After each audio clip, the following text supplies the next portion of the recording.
So one tool that we use in coaching for dialing down the volume on the saboteur voice is to come up with a silly name for your saboteur. Now, I know it sounds a little bit kooky, so just bear with me for a second. There is some science behind this, okay? So the brain uses categorization to sort information. And so what a name does is it creates a box or a psychological enclosure for that saboteur. And that, instead of the saboteur thought processes just sort of having a party all over your brain, the name kind of contains it and keeps it sort of a somewhat contained kind of space in your brain. I want to just give you a little bit of a warning. The next slide has a picture of a spider on it, and I know some people are really triggered by spiders, so if that's you, feel free to look away right now. So humor also really helps. As we saw earlier, the girl going down the slide, humor, she used humor to manage her fear, and that's why the silly part of the name is also kind of important. I had it once described to me. I was talking to a psychologist, and he worked with patients who have extreme arachnophobia. And he explained it like this.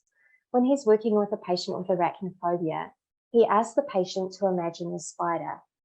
And inevitably, they imagine it really close to their face, like big, black, hairy legs, almost on their face. Then he said, okay, now imagine that spider a block away, put a party hat on it and one of those little party whistles like you see in the slide. And all of a sudden it loses its power. It doesn't seem so scary anymore. So there's something about that, putting some distance and just gently poking fun. That's what we're doing with the saboteur by coming up with a silly name for it. So, my next invitation is just not right now, but, maybe over the course of the next few days, see if you can think of a name for your saboteur.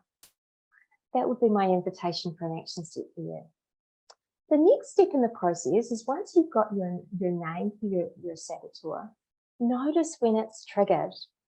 When it's triggered, see if you can ask it to calm down and gently step aside.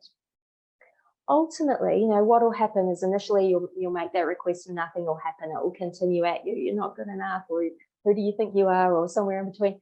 Continue that in the dialogue. But gently over time, with patience and practice, you'll be able to start to create a little bit of distance between you and that saboteur voice. And ultimately, what we're trying to bring into that gap is some kindness and self-compassion.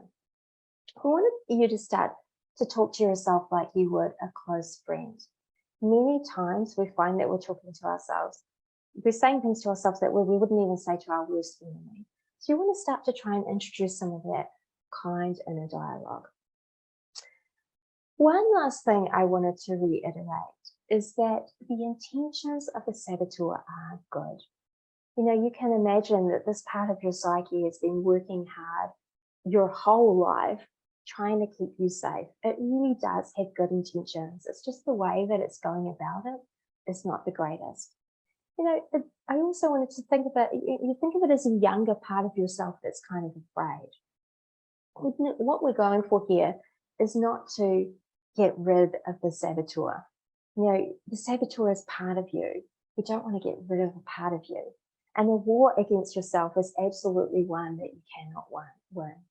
Ultimately, what we're aiming for is to just, instead of the saboteur sitting in the driver's seat, driving your life, you want to just, you still want it to be in the car. It's part of the family. You still want it to be in the car, but maybe just taking a seat in the back and ideally having one of those little plastic screens that occasionally you can just slide close. You don't have to hear its voice so loudly. That's what we're aiming for here.